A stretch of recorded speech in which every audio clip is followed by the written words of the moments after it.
Yo, back at it again. Unconventionally Miles podcast, another episode. Like I promised you guys, I got a beautiful young couple, some guests with me that's doing some big things in the community. And they have so much to talk about. And I just want them to chime in on some of the things that we're seeing and going through in our lives. Can you guys introduce yourselves? Yeah, so my name is Jay Norm. I'm from LA. And I'm Destiny. I'm from Phoenix. Okay, let me ask you guys a few quick questions so the audience could get to know you guys. Okay, let's start with Destiny. Destiny, tell me a little bit about what you do, just a quick summary, and then Jay Norm, I want you to do the same. Yeah, so I am a high school teacher and a head volleyball coach in Shawnee, Oklahoma. We live out here. The school I work at is a Title I school, so it's very low impoverished. But I just spend a lot of my time coaching, giving back to kids, helping out in where we live at. And then here you go. Yeah, I'm a full-time day trader. Also been getting into drop shipping. Like she said, we live out in Shawnee right now temporarily. Looking to move to LA shortly. Yeah. Okay. So some of the things that we want to talk about today is just the term of emotional intelligence. I know many individuals might not know what that means, but once they understand what emotional intelligence is, it can definitely be conducive to their lives and how they react to certain situations and go to day to day with how they feel as a person. Because not understanding what emotional intelligence is, it can put you in a weird space when you don't know why you're lashing out or acting the way you do when certain things occur. So let's go with Destiny. Actually, let's go with Jay Norm. So let's talk about emotional intelligence. What do you see how someone can use it and utilize it to basically help themselves in the day-to-day atmosphere of what they go through? I think for me, it starts off with knowing how to check in with yourself.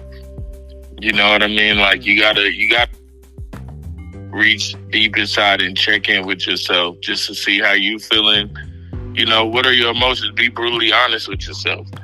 I think the start of a lack of emotional intelligence is always trying to hide and cover up and, mask your emotions. And that's how the explosion happens. And then on the other side of that, I think it also comes from you understanding other people's emotions and not only your own too. Because you could run into a problem by only understanding your emotions and not thinking about how other people can be affected around you. I totally agree. How about you, Destiny? I agree with everything that he said. I also think that there's a boundary that needs to be considered in how much you think about other people's emotions and not your own. So there's good pros and cons to both sides, but just being able to understand how you are. Like personally, I know I'm like a people pleaser, right? And I think about others a lot more than I think about myself. So it's hard for me to keep, like he said, keep in check or keep in contact with my own emotions because I'm worried about others. Right, what other people think. I totally agree. I totally agree with both of you guys. And one of the biggest things I would say is being self-aware. Self-awareness is extremely important because when you're self-aware, you're able to check your emotions and your attitude and the energy you give to others and being self-aware of those that you're around, right? Sometimes when you have a good thing happen in your life and you go around somebody and their energy is off, that can ruin the good thing that just took place in your life or vice versa. Someone has something going on good in their life or they always happy. And when you come around, this is when you got to check your emotions at the door. And this will align with how you connect with people and how you treat people and how you deal with kids, grown-ups, peers, so on and so forth. Right? So if you don't know what emotional intelligence is, I would definitely say look at the definition. This might be a part 2, part 3 segment because I know Destiny coached some beautiful young kids that's very talented. And I think her introducing emotional intelligence to these young individuals, it can help them in years to come, as well as Jay Norm. Like what he does is a day trader, job shipping, very, very intelligent young man. And he really know how to articulate himself when he's expressing the things that he's seeing, even though at a young age. Right. So let me ask both of you guys this. Right. What do you, when you're not able to be motivated, right? How do you keep yourself motivated in your day-to-day professions and what you guys do as entrepreneurs, coaches in Oklahoma? How do you deal with that? How do you stay motivated in today's times? Talk to me. For me, I stay motivated by realizing that the number one most important thing to me is my peace and happiness and the people around me. So I stay motivated by making sure and ensuring that we can take care of anything that needs to be taken care of, but also not allowing my motivation and my ambition to be my downfall. You know, so I don't mind, like, if I go a day and take a break, you know what I mean? Or, you know, prioritize other parts of my life, you know? So for me, that would be my answer. What about you? I think the main thing that they'll even teach you when you go through teaching and coaching is that you just always have to remember your why. I've done a lot of training where they've made us like write down our why or make PowerPoints over our why, just to really remember what we're doing, and throughout the good days and the bad days, just to always have that in the back of your mind. Because when you're going out and you're losing every game, it's hard to remember why you're still doing this or why you're still in it. Right. But the fact of there is a bigger goal and it's not always going to go your way regardless is just a good motivator for me. I totally agree. For me, it's staying consistent when I'm not motivated. Right? That's just one of the main things, is like working out or trying to learn something or trying to be great. It's tons of times we wake up in the morning and we are not motivated to take the task at hand. But if you're consistent, meaning you just keep doing it over and over and over because you know the why, you know that's an ambition, you know that's a goal, it makes it a lot easier when you make it a habit. Anything you do over and over and over again, it becomes a habit. It becomes a habit through consistency, right? So they all align with one another. I want you guys to ask some questions or bring up some topics in the realm of emotional intelligence that we could all discuss as well, and how you feel it can help those who are listening and those who look up to you guys, just like individuals look up to me. I bet there's a ton of individuals, who look up to you guys as well. So what topics do you want to touch upon on the term of emotional intelligence and how it's important and how it can be utilized? Well, I would like to ask you, how do you personally use emotional intelligence in your field of expertise and in your everyday life? And that's a good question. I would say at one point I was a person who reacted off of emotion, right? And when I reacted off of emotion, it never happened the way I wanted to, because I was allowing someone else to do something to me, and my reaction was always negative. So now my biggest thing is being self-aware, understanding what my trigger points are. Anytime I walk in a room or I'm somewhere, if that energy is off or something is wrong, I know that's going to trigger me. So I tend to avoid it or not let certain things individuals are doing control how or what I'm going to do. When you're self-aware, you can see things before it happens, so to speak, because you understand, if someone does this, how is that going to make me feel? If someone crossed this boundary, what is that going to make me do? When you're self-aware, you're like, okay, I see what's going on over here. I'm going to stay calm, or I'm going to remove myself from it. And the more you deal with people, the more you're going to deal with individuals that are hurting, so they want to hurt other people. So it's up to me to recognize that early, and it's just being in solitude, understanding me, understanding myself, knowing who I am. Therefore, as long as I know who I am, no one else can take me out of my zone when I'm in their presence. Does that make sense? Yeah. Do you think it's harder for you to become attached to your own emotions and understand your own emotions, or others people's emotions? I think for me, I know it's not hard for me to understand my emotions because I was dealing with this for quite some time. And once I understood what it was, after just a lot of trainings and reading a book, like I read a book by Daniel Goleman. It's called Emotional Intelligence. It was years ago when I was doing my MBA. It made me really zone in and hone what's going on and why I react the way I do in certain situations. Now, trying to understand someone else's emotions, it was hard, but understanding people and staying grounded on with who I am makes it much easier. It's not easy to understand what someone else is doing because I'm not them, right? But I give them grace and I have empathy to say, you know what, maybe they're going through something. But in return, I'm not going to let someone else's actions, somebody else doing something to me continuously over and over and over, I'm not going to let that slide as well. So instead of reacting violently or verbally abusive, I would just remove myself from that situation. Right. Or do you feel like you're someone who psychoanalyzes others around? Absolutely.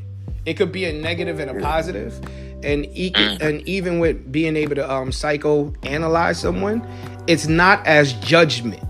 It's I need to understand and I need to know I'm not putting myself in a situation that's going to hinder or hurt me, right? So sometimes, like, I remember growing up, your parents say, stop hanging around them kids, or you was hanging around that person and now you're coming home acting different. A lot of times we don't see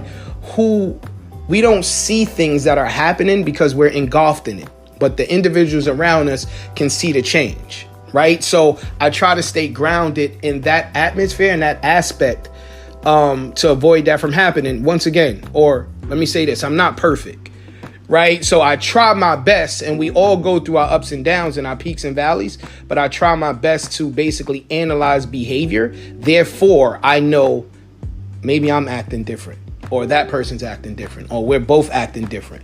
And how can we communicate to make it better? And if not, we could just go our separate ways respectfully. You know? How about yourself? Yeah, I definitely would say I'm someone that psychoanalyzes. You know, I think it's harder for a lot of people to actually see their own emotions and their own, not necessarily maybe their own emotions, but their own actions. Right.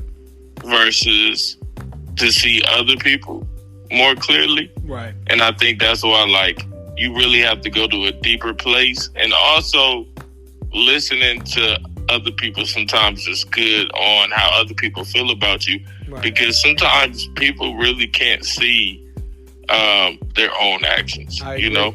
I agree. How about you, Destiny? So yeah, I'm sorry. No, go ahead.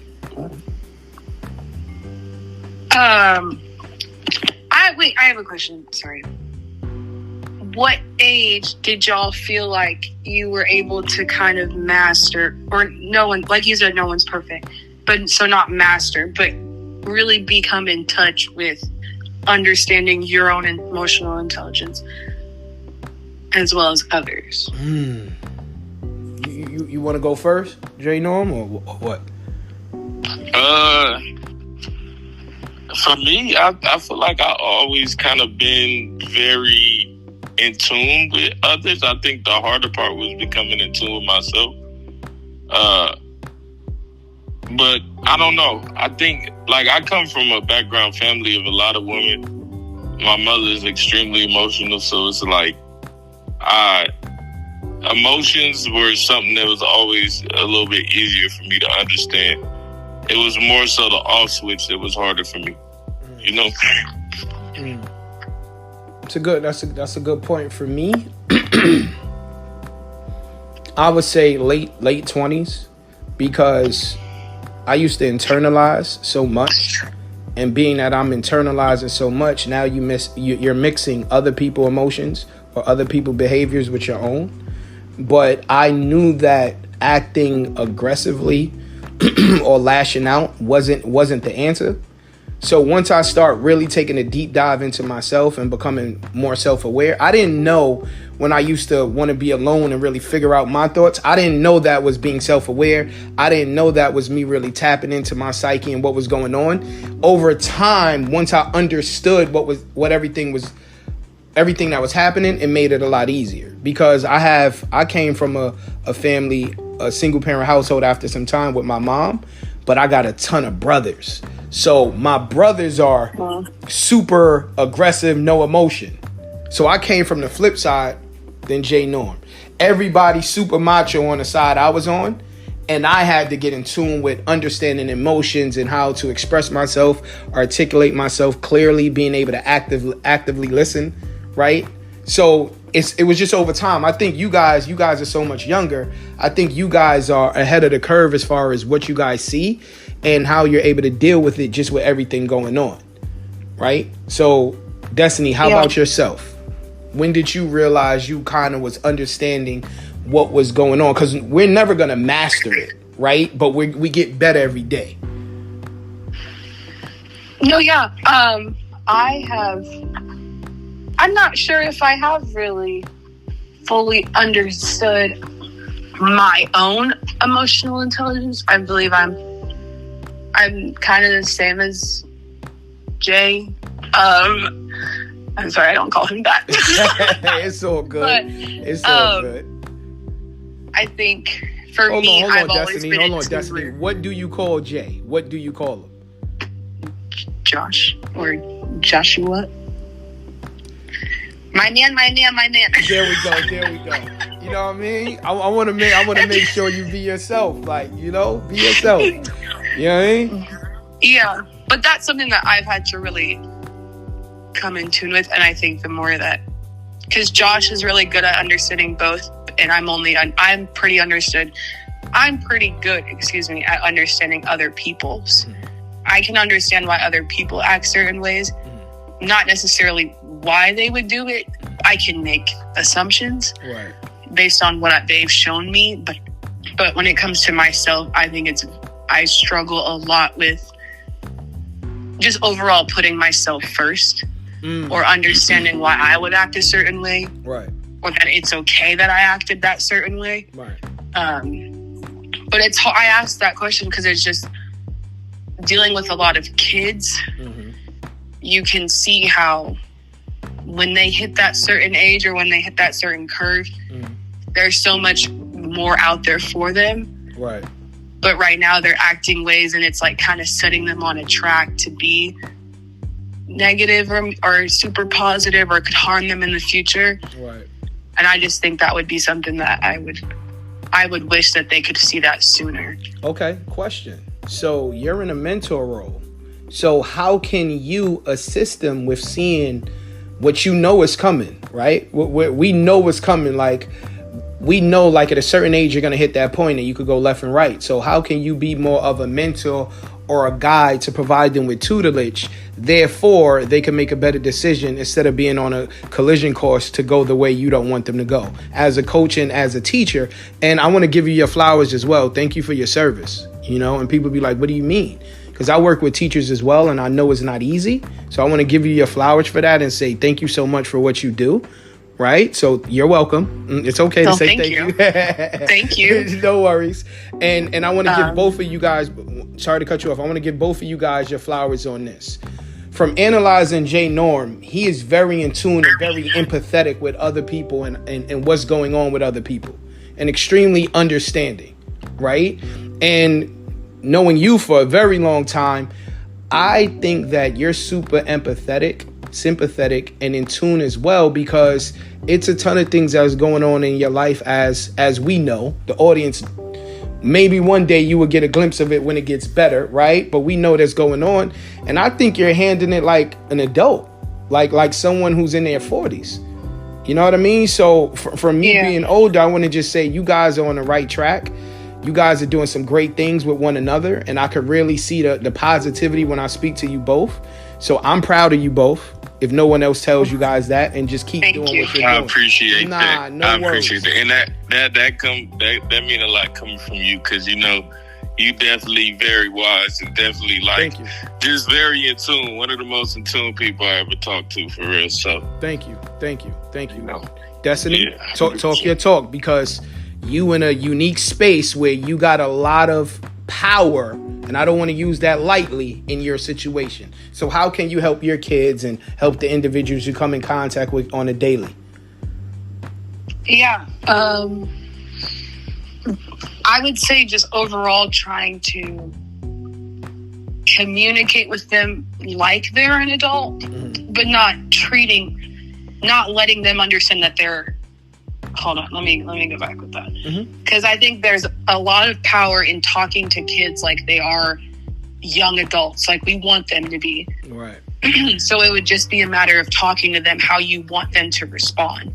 I think when you treat kids or student athletes like they're children, or like they're only going to be able to do X, Y, and Z, then that's what they will live up to. That's what they'll show you. But if you kind of give them the room to grow or try and fail or make a mistake, and you don't just automatically throw them to the curb or give them detention or whatever the case is, I think they will start to show you that they can do these things. And that's not an easy thing to do. Like, there's a lot of kids that do very immature, very not smart things, that the easiest thing would just be to give them detention or bench them or whatever the case is. But I think when you kind of give them that opportunity to just kind of prove themselves wrong or prove other people wrong, they start to really show you. I try to, at least, I'll sit kids down and we'll talk, or I make like little diary entries and I allow them to like kind of write to me, because I'll be the only one that'll read it. Just kind of letting them find their voice. Right. When that's not something that kids are really taught to do. I would say, hearing what you're saying, I think you're totally right. And I think as adults, we need to be able to actively listen to one another, right? And effectively communicate. And I feel like that's missing, to go back. Like, when did I start understanding? When I was able to actively listen to someone without judgment, right? Like, a lot of times we'll listen to somebody and we're judging them while we hear them, right? And then be able to effectively communicate with them after I heard what they said. Sometimes it's not based upon opinion or what I think, right? It's just based upon what you told me, right? This is what I got from that, and I think that's going to be vital, as well as like even this exercise, Destiny, like emotional intelligence, right? Like, do your student athletes and your students understand what that is? And if you can even give them an assignment like, hey, I want you guys to each look at what emotional intelligence is, and then write me a paragraph on which order you would rate what emotional intelligence is. And we're going to definitely give that definition. But I know Destiny got the perfect voice to read the definition. So I want you to do it at some point before we get off this call for the audience. And basically, Destiny and Jay Norm are going to be on a podcast a lot. So sometimes you're going to hear them and not me. Sometimes you may hear one of them. A lot of times you may hear all of us. This podcast is to provide you guys with our thoughts and things that go on a day-to-day basis from the individuals that we come across, or we know everyone else is going through it just in this crazy time. So sorry for rambling, because I get the rambling, But Destiny, what is the definition of emotional intelligence? So emotional intelligence is the ability to manage both your emotions and understand the emotions of people around you. And there's 5 key elements, which is self-awareness, self-regulation, motivation, empathy, and social skills. Thank you so much. I know you could teach your kids this. Just hearing you say it, right? Social skills, empathy, motivation, self-regulation. Jay Norm, when you hear self-regulation, what comes to mind when you hear self-regulation? Oh man, to me, that's like one of the most important aspects of it. I think about being able to basically self-control. Right. being able to being able to regulate your emotions, make sure you're not too high at times and not too low. Being able to regulate yourself in terms of, maybe things you might be consuming or whatever it is. Just being able to regulate yourself to know, like, it's good to keep yourself accountable, and with your emotions, with your actions, the things that are around you. Yeah, the things that are around you, like what you're consuming, the energy that you allow. Right. Like the last episode, how you talked about protecting your peace. Like, that's a big form of self-regulation. Right. I like, you couldn't have said it better. How about yourself, Destiny? Or Des, people. Des. Her name is Des. Oh. Yeah. It's not just Destiny. It's Des. They got to get to know you. They got to get to know you. You know? They got to get to know you, Des. You're like, to be honest, you're one of the only people that'll call me that. So. Okay. Excuse me. But we will allow it. My bad. See, she's giving me self-regulation. Nobody. Right? She giving me self-regulation. My dad says, Tess? Right. Yeah. Okay. No, I think boundaries is kind of what the best way to put it. Right. I think that's probably the hardest thing, especially when you're setting boundaries with people that have been around you your entire life. And to you, it doesn't seem like they could be taking advantage of that or kind of overstepping. Right. But in a lot of ways, when you look at the root of it, boundaries have been crossed, and just having to take a step back and respectfully telling them, like, this can't keep going on, or whatever the case is. But that's just being okay with knowing what you can handle, and being able to explain that to other people. I don't got nothing to say. It makes sense. No, it makes sense, right? So, like, when I think of self-regulation, right?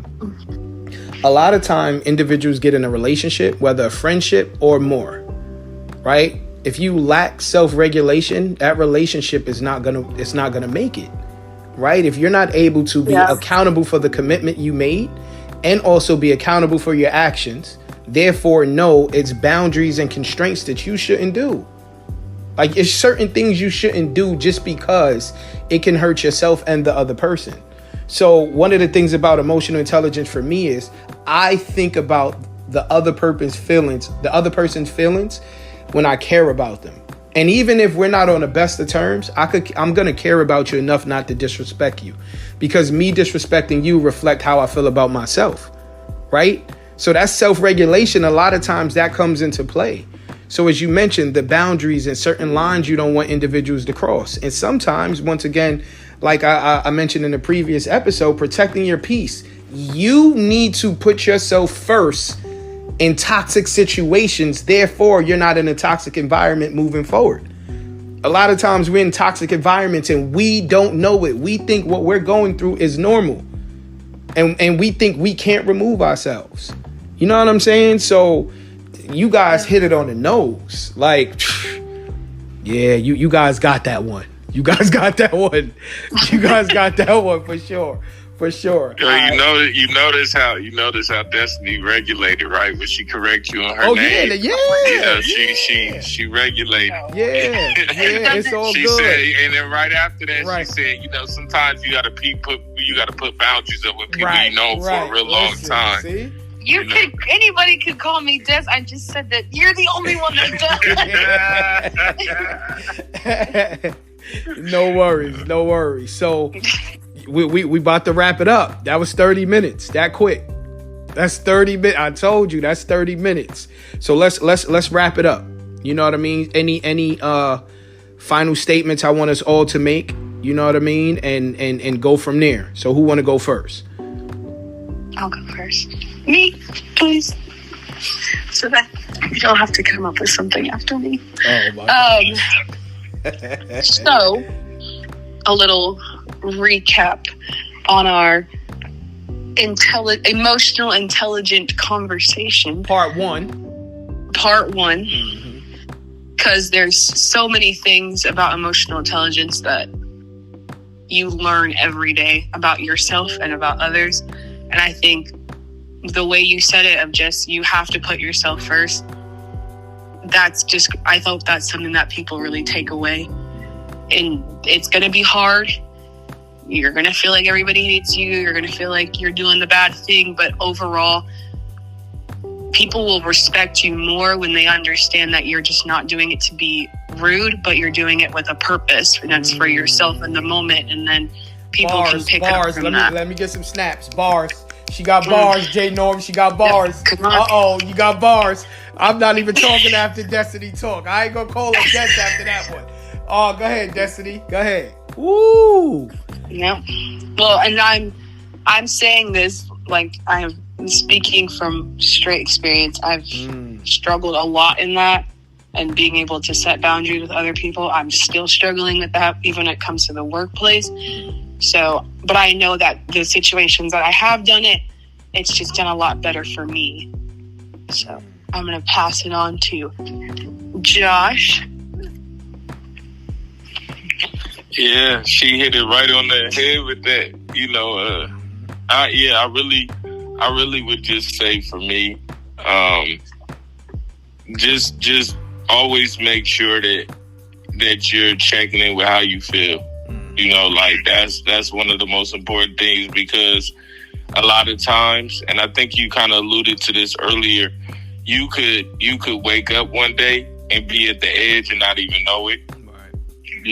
And so that's why it's like so imperative and so important, is because like a lot of times when you're in the midst of something, whether that be, depression, anxiety, anger, like a lot of times you don't even realize it until it hits a point where you feel like you broke. You know what I mean? So that you just always got to check in with yourself. And if you need help to check in, if you don't know how to do it yet, that's what therapy is for. Right. You know what I mean? Because it is hard for a lot of people.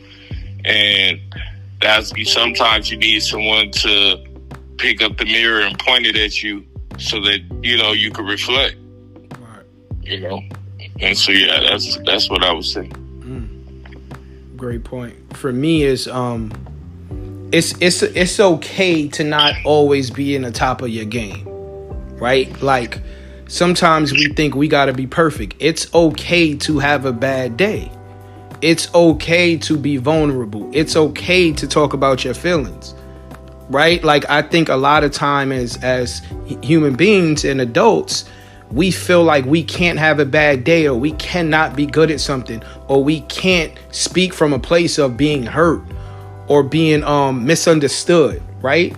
And it's important to have an accountability partner, right? So the biggest therapy for me is to talk to people who care about me, and I could speak freely, and they could speak freely about what I'm talking about, right? We all have a breaking point. The goal is to try to minimize how close we are to that breaking point on a day-to-day basis, right? Like that's when I think of emotional intelligence, I want to be fully in tune with how I feel, those who are around me that I care about, and even on a day-to-day basis when I come across somebody that you just need to say, hey, I'm proud of you. Hey, thank you. Like those things go far. Sometimes a hug. I gave teachers a hug when I'm at their school, and I can tell when I gave them that hug, they was able to release some of the stuff they was going through, right? Don't only think we're the only ones that's going through problems, right? Like this would be my homework for anyone, including myself and the individuals on the podcast, right? Try to be a safe haven for someone to express how they feel when they feel like there's no one else they can turn to. That's a big part of emotional intelligence, right? Try to be a safe haven where somebody could come to you and speak freely when they're in that breaking point. Quick story.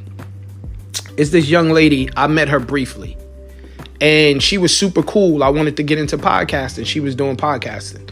I don't want to say her name because she's going to be on a podcast at some point. But one day I called her recently. I didn't speak to her in a year. I was like, hey, I just want to say thank you so much for motivating me to want to get into podcasting. She broke down, started crying. I'm like, why are you crying? She was like, Tay, I was on a breaking point. My boyfriend killed himself. I feel like I'm not doing anything good. My mental health is not there. No one understands me. What I'm doing, I don't feel appreciated. I randomly called her because I wanted to get back into podcasting. And I felt it while I'm talking to her. I'm like, yo, you good? She's like, no. So sometimes a phone call, a text message, and forget about how we feel sometimes at a moment and just check in on your people. That's where I'm going to leave it at. This is Unconventionally Miles. This is our podcast. You have Jay Norm. You have Destiny. Right? You can catch me on Instagram at Mr. Frequent Flyer Miles. Check in, tune in, chime in. You know what I mean? I'm gonna let them give their handles and then we up out of here. Mine is at jnorm_90 on Instagram. Mine is Destiny Temple 14. That's tiny, not the NY. But thank you for having us on. I feel a lot better after we got to talk about it. Thank you guys so much. Catch us in part 2 next week. Make sure you tell a friend to tell a friend. Peace.